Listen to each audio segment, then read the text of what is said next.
On fait un bon nombre d'ingénierie tout corps d'État et on travaille avec bon nombre de partenaires qui sont derrière en train de boire quelques verres. Voilà. Bon, je me suis inscrit assez rapidement à l'origine, voilà, en faisant du vélo depuis de nombreuses années. Ça permettait de renouer des contacts, de faire du relationnel et puis de profiter tous les samedis et certaines sorties estivales de rouler en peloton sur des parcours sympathiques. De rencontrer d'autres personnes, des professionnels du monde du cycliste qui nous racontent un peu leur histoire, leur parcours. Professionnels, amateurs professionnels et la suite de leur carrière, parce qu'on oublie souvent qu'il y a une fin de carrière et qu'à un moment ou un autre, à 33 ans, comme le disait Clément, à 33 ans c'est jeune quand même. Si on regarde la retraite, il a encore une paire d'années à cotiser. Donc c'est vrai, c'est toujours intéressant d'avoir les retours d'expérience des professionnels. Ce qu'ils ont vécu, le changement qu'il y a eu au sein du monde professionnel cycliste et de mélanger différents intervenants.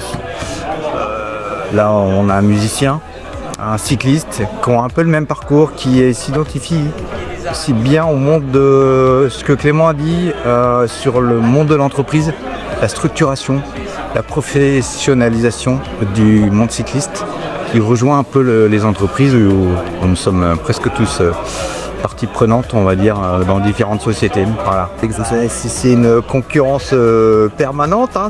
On veut tous gagner. On a beaucoup de partenaires, mais au moins concurrents. Et voilà, on s'apprécie au sein du peloton, comme au sein de cette soirée-là. Mais à la fin, on espère tout le monde que c'est notre propre société qui va gagner. Voilà. Donc c'est vrai qu'il y a vraiment un parallèle entre le côté sportif compétition et le côté bâtiment, on va dire dans sa généralité, et compétition, parce qu'on a tous envie de gagner des contrats et les mener à bout. Voilà.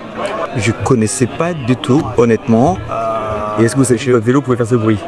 Ah oui, il a bien quand même transformé.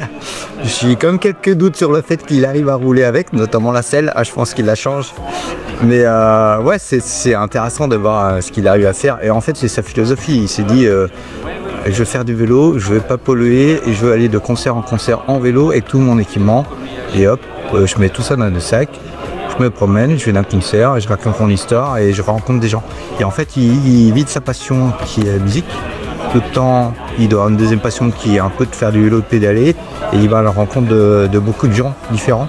Et je pense que c'est ça qui enrichit sa vie, qui se dit continue encore un petit peu. Voilà. Donc c'est très intéressant cette mixité, moi, à dire, d'intervenants.